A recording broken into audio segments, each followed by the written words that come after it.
Will demonstrate how we were able to successfully build our Pi car, achieve environmental scanning and mapping, navigate with more advanced mapping, perform object detection using TensorFlow Lite, and perform self-driving navigation and routing using our map.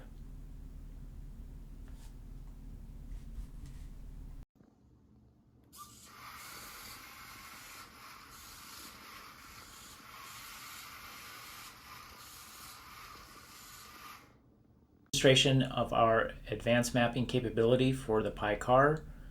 It demonstrates how we take the ultrasonic sensor readings and then build a two-dimensional map based upon those, how we fill in ones where we see a reading and then fill in between the coordinates when we believe that there's an object between those coordinates. So I'm going to walk you through the process and then the code that we have here.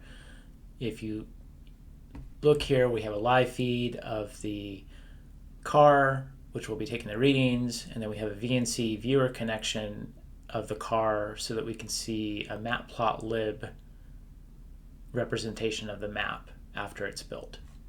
So with that, we'll run the code.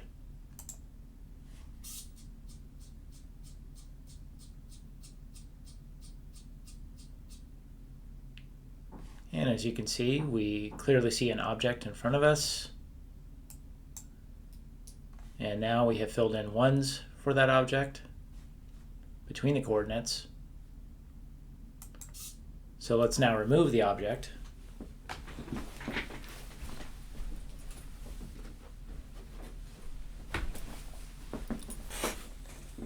And take another reading.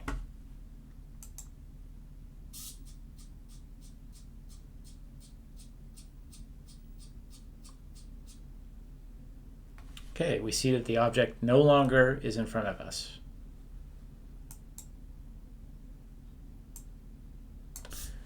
So how that works with our code is we simply move the servo every constant that we specify here, which in this case the servo step is 10. And we get the distance. We decided to take multiple distance readings when we receive a -2.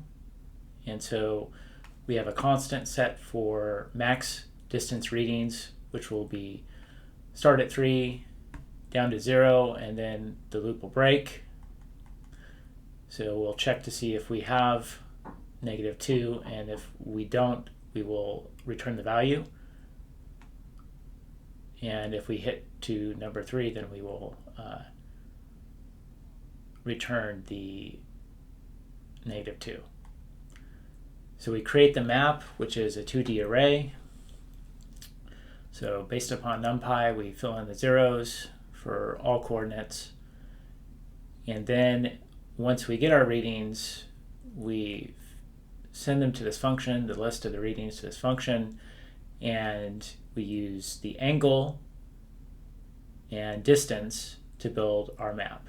So where distance would be the y, or each subarray of the array, and the angle would be the x.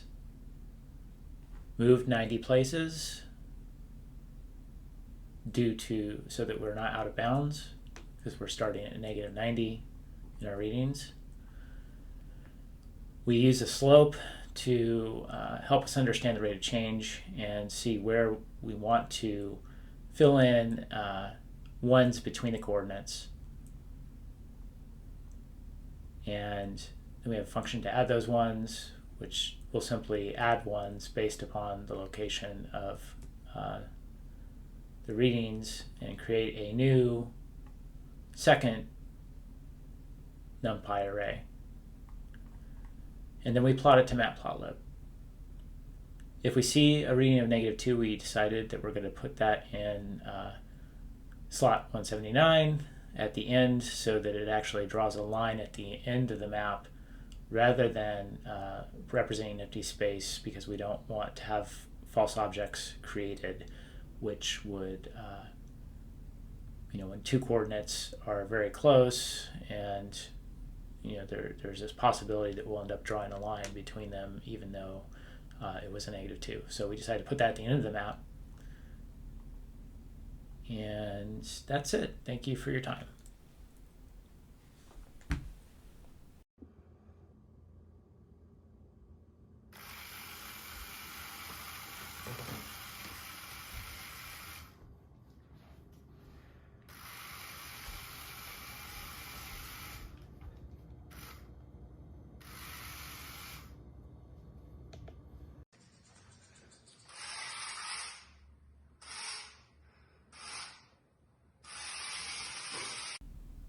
This video demonstrates how we're able to navigate using a map and avoid obstacles.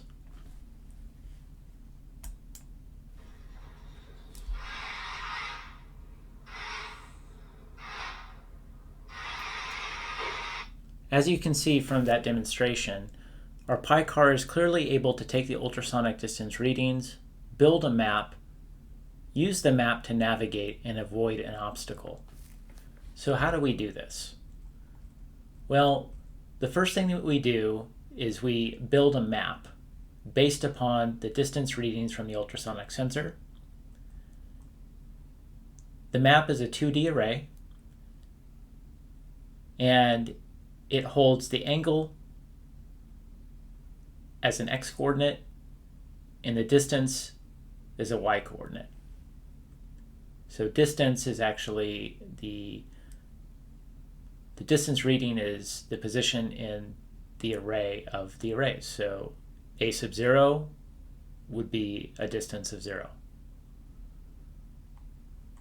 We calculate the slope and then fill in ones between the coordinates where we see the rate of change is below our threshold. We check if the path is clear by taking that 2D array and summing the values based upon the offset that we choose. So if we want to look ahead by, say, 20 centimeters, we would take a slice of the array for 20, so the first 20, a sub 0 through a sub 19, which would be our first 20 centimeters. And then we would look straight ahead by a certain number of degrees, and we would check if there's any ones. And if we sum the values for all 20 of those arrays, and the value is 0, then we know that the path is clear. If the value is not 0, then the path is not clear.